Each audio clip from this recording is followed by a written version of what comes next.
the next speaker. Our next speaker is Professor Joaquin Barnoya from Guatemala. Professor Barnoya received his medical degree from the San Carlos University in Guatemala and did a master in public health at the Harvard School of Public Health. He also completed a 2-year postdoctoral fellowship at the Department of Nutrition of the Harvard School of Public Health. Professor Barnoya moved to the University of California in San Francisco, where he was a Legacy Foundation Fellow on Tobacco Control at the Center for Tobacco Control Research and Education. He has done a lot of peer review publications, and he also served as a consultant on tobacco for the Inter-American Heart Foundation. Currently, Professor Barnoya is the Director of Research at the Cardiovascular Unit of Guatemala and a Research Assistant Professor in the Division of Public Health Sciences in the Department of Surgery at the Washington University in St. Louis. His research in Guatemala has been instrumental to support the implementation and enforcement of a nationwide smoking indoors ban.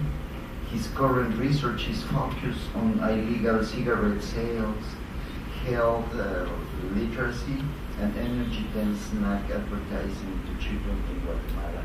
Welcome, Professor Barnoya. Thank you very much for the kind introduction. It's not easy to follow Dr. Fernandez Brito, considering the healthcare system in Cuba and how good data they have. The case in Guatemala is just a little bit different. So I'm going to use some other type of maps to illustrate you as the situation in Guatemala, and I highly recommend you use this website. It's called worldmapper.org, and the maps, the size of the maps will be changing according to the indicator we'll be using. So this is infant mortality. You can see how those countries that have very low infant mortality have shrunk, and those that have very big infant mortality increased. So here you have Guatemala. Cuba basically disappeared. So did most of the Central American and South American countries. Africa, huge. India, huge problem of big infant mortality. Infectious diseases, pretty much the same shape. Where Guatemala and El Salvador and Honduras, very high problem. Not much in the rest of the Central and South American countries. Big issue in Asia as well as India and Indochina. Here you see what's called the double burden of diseases, on how those countries that still have pretty big maps on infectious diseases and infant mortality, they also starting to become larger with non-communicable diseases. Guatemala is here, so is El Salvador and Honduras, and here you can see South America having a considerable problem with non-communicable diseases. And obviously Europe and the northern part of the world are struggling with non-communicable diseases, and they're starting to become a problem even for the African countries. India also struggling with that double burden of disease, where you saw a big infant mortality and big infectious disease issue in the region. Guatemala, even though we're still struggling with one of the highest infant mortality rates in the region, it has been decreasing over time in the past 40 years. However, as I said, it's one of the highest in Latin America, just behind Haiti and Bolivia. This is just a broad overview of the transition in Guatemala. You can see how tumors and neoplasias are increasing, as well as cardiovascular diseases, while infectious perinatal infections continue to decrease. But interestingly enough, those unclassified or not well defined, which are this ones and this ones, still remain a problem, which talks a little bit about our healthcare system and how efficient is our healthcare system in defining and classifying deaths. Myocardial infarction frequency has been increasing over time. Unfortunately, these are frequencies because this is how the reporter reported to the National Institute of Statistics. So they're not rates, they're incidents, which we know the limitations document of presenting frequencies as opposed to rates. Regardless of, you can see there's an obvious increase of heart attacks. Interestingly enough, this is Guatemala in 1986, this is Guatemala in 2005. The ones that are either in orange or green have the highest rates of heart attacks. The map is becoming more and more green and orange as time goes by. Interestingly enough, it started in the southeast and it's suddenly moving upwards. What is it particular of this region of the country that has the highest rates of heart attacks? We don't know. It might be issue of risk factors, considerably higher salt intake, as well as smoking prevalence, but there also might be some genetic determinants that we yet have to be determined.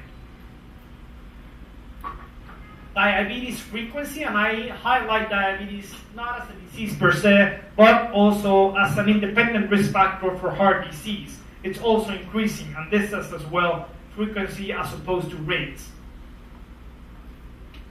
Now in terms of treatment, Guatemala system, most of the country does not has access to a standardized healthcare system. So most of them are either covered by the public system, some of them, only about 20% of the population, by the social security system, and then there's a bunch of people that are treated in the private healthcare system that is very much expensive, and it's pretty much like a jungle. Anything can happen in the private healthcare system.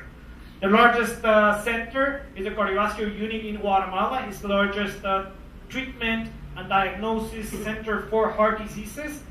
You can see the amount of patients in C. This includes cardiac patients as well as hypertension patients, patients that need an echo, and so on and so forth. When you see the number of heart surgeries that go on the center, they're not that bad, considering that the best predictor of good outcomes in a cardiovascular unit is volume. This is not very high compared to other countries. However, this is what they have. Talking about quality of data, for some particular reason, the unit did not decide to collect data in 2009 and 2010. Now, related to the cath lab, it has been increasing, and it's increasing over time from 600 to almost 100 more in the last year we have data for. They are conducting diagnosis as well as interventional treatments. Under this stents, we still have medicated and non-medicated stents, and we're currently conducting a study to define which is best to use, the medicated or the non-medicated. The US is still juggling in which one is more cost-effective, in particular in a country with such low investment in healthcare as Guatemala. Now I'm going to move a little bit away from the traditional clinical perspective that we have heard in the past day and today in the morning, and I agree with Dr. Fernandez Brito about the more population approach to the prevention of heart disease, and how much policy is, in a big extent, the determinant on how we are going to be able or not to control the epidemic of cardiovascular diseases. So on the one hand, on the left side, we have here the researchers, and here we have the decision makers, which come from ministries of health, policymakers, legislators, and so on and so forth. So we have to make one way in which we push our data into the policymakers, as well as the policymakers use that data to do evidence-based policymaking or evidence-based informed decision-making. Now going back to my little maps that I love, you can do the same thing for scientific production. And obviously here, the US and Europe are humongous. Central America, for some particular reason, almost drowned. Cuba is right there. You can see Brazil and Chile, and I believe this is Colombia as well as there. Africa, just as Central America, drowned. Australia is there, and in Asia, the Asian countries are pretty big up there. So pretty much, if we want to do that push and pull strategy in Central America and in Guatemala, we don't have any data to feed to policymakers in order that we can do evidence-based policymaking. This is an article that I just came out related to epidemiologic publication rates per million inhabitants by country, starting in 1990 and going all the way to 2010. And for the most part, there has been a dramatic increase, percentual increase in the number of articles published in each of these countries.